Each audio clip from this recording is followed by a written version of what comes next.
Hello, hope you're doing marvelously well. As ever, please subscribe, hit the notification bell, and you'll be notified when we have a new video. Oh, and also you can go to producelikeapro.com, sign up for free drum samples, free multi-tracks, which there's quite a few, and of course, you can try out the Academy.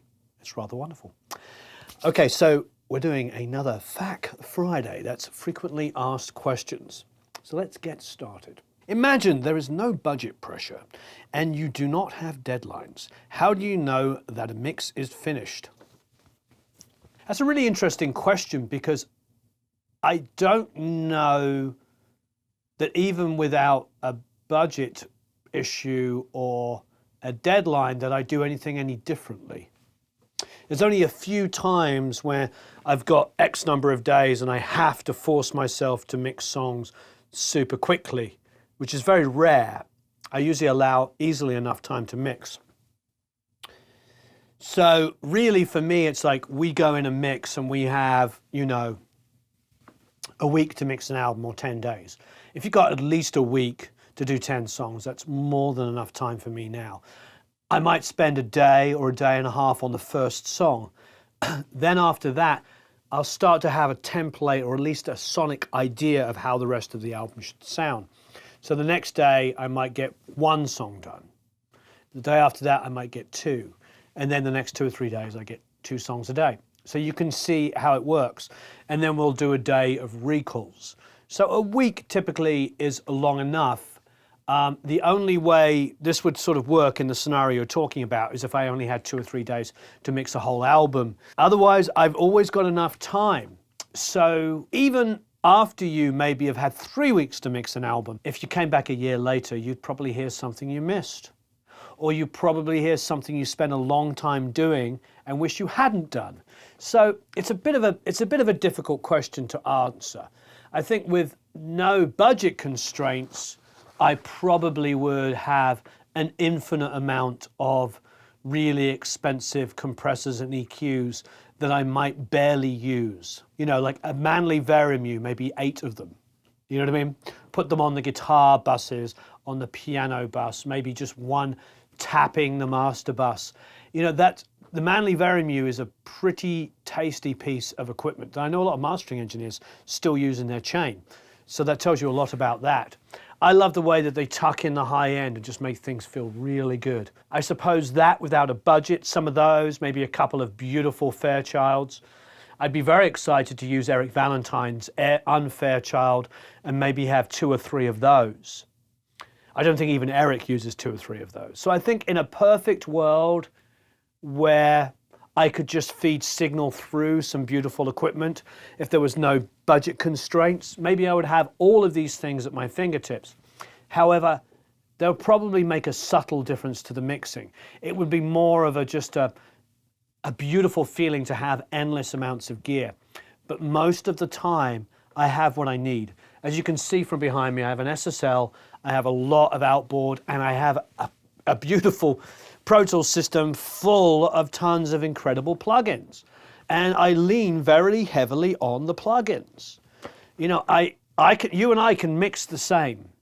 You know, if you've got a decent amount of plugins, be them stock or Waves or Mac DSP, etc., Sound Toys, obviously. If you've got those same kind of things, you and I can do the same mixes. So it's a tough one. I think endless budget and, you know, means that I could get a lot of external hardware, maybe have some fun tape delays to play with. I don't know if necessarily they would make a huge difference from using digital emulations of tape delays.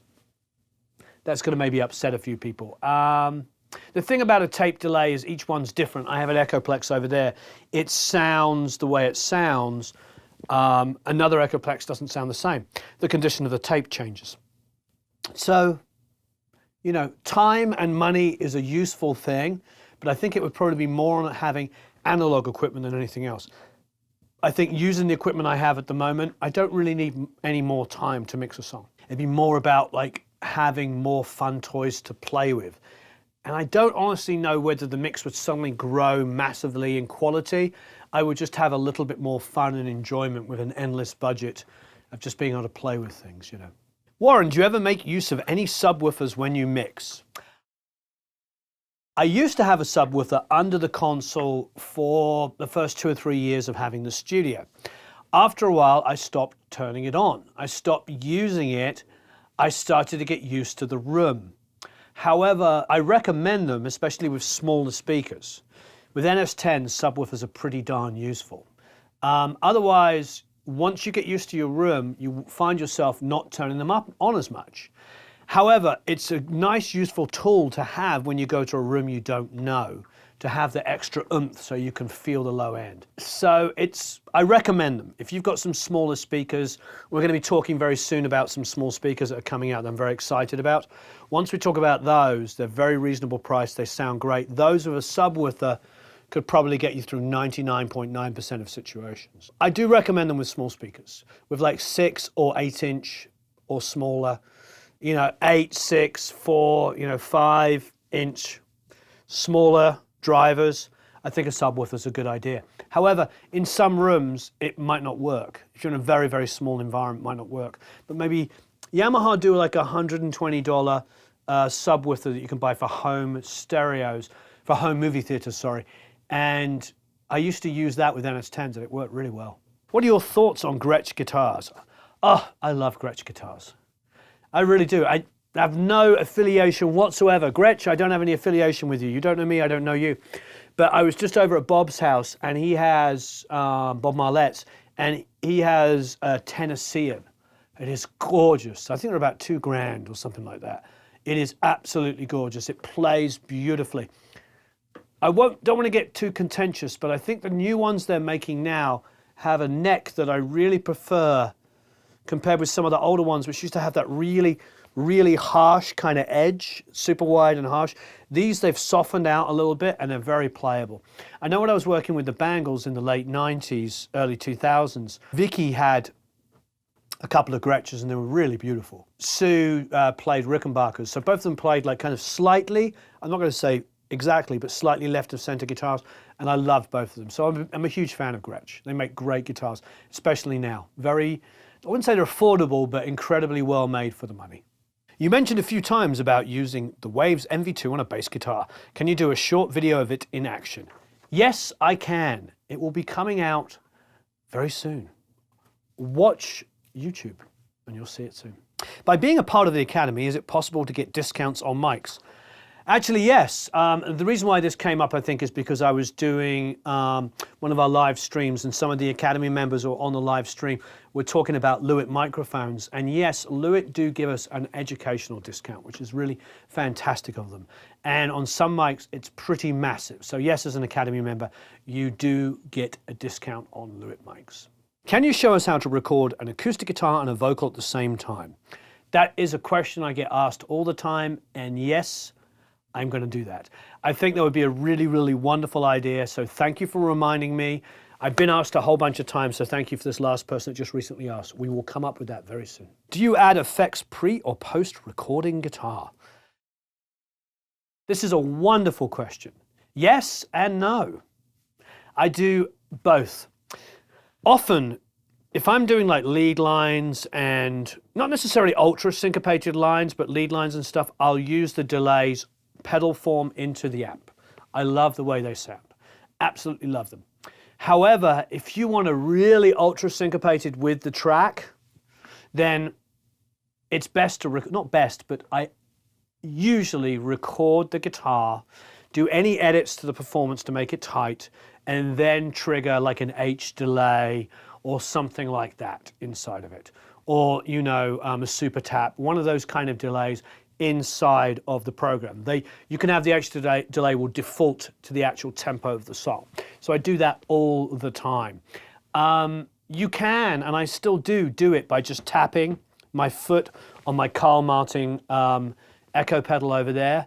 It's called the Echo Tone. It's a beautiful pedal, has a tone control. I can make it darker, I love it. And I will often just do that, especially lead lines, and even sometimes on those chugga chugga chugga kind of delay lines, where I don't want the delays to be too tight and I want them to kind of like fatten it up. But if you want it exact and you want it perfect, do it afterwards in your DAW. Any suggestions on the best acoustic guitar in the $500 to $600 range? You know, I'm completely and utterly biased, 100% biased, and no, I don't get a fee for it, but it is the guitar that Andrew's about to hand me over here. Anybody that follows me, that one there, yes. This is it. This is the one. It's the Yamaha LL16, and I absolutely love it.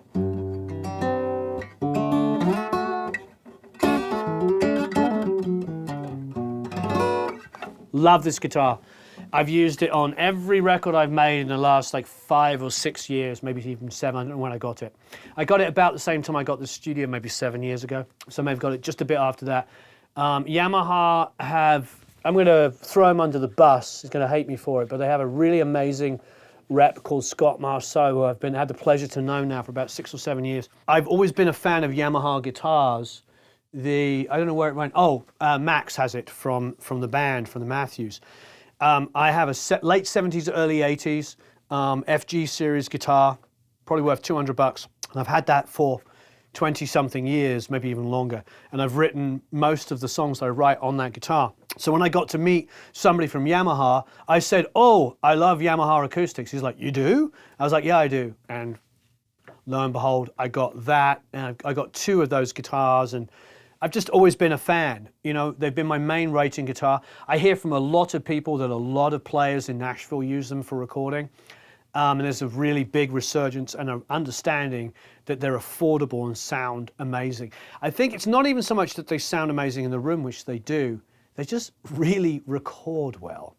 And considering I'm a producer and an engineer, it's good that I have a guitar that records well. So I see these going for about $600-700. They're called Yamaha LL16s. That's 1-6. Highly recommend it. No, I don't make any money from it, but it doesn't matter. I'm sure we'll put a link down there you can click on and check it out. All right, the last question. This is a good one and definitely worth us focusing on. I was wondering if there was any advantages/disadvantages to recording the same guitar part twice versus duplicating. Okay, if you're in a situation, put it this way, I'll simplify. If I'm mixing somebody else's songs and they haven't given me a double of something, like a guitar part, electric or acoustic, the worst case scenario is this. I will duplicate the part and then pan them away from each other, then delay one of them, but also put a pitch change on it. I find just a house effect, however you want to pronounce it, H-A-A-S, I don't like it. I don't like that sound. I don't like the potential phasing it causes. It always makes me feel a little odd listening to it with headphones on in particular, or just sitting between speakers. But if you do have to do it to double up something and make it sound thicker, make sure you also adjust the pitch. Put a chorus on it, detune it, something, make it so it feels wider. Otherwise, if you're recording, duplicate the part, play it again, get a proper double of it. The other thing you can do is somebody gives you something to mix and then give you one guitar part that you want to double. Maybe go to the second chorus. If it's a different performance, hopefully pull that across and double it up and then take chorus 1 and put it on chorus 2. You get my idea, and then take chorus 1 or 2 and make it on chorus 3.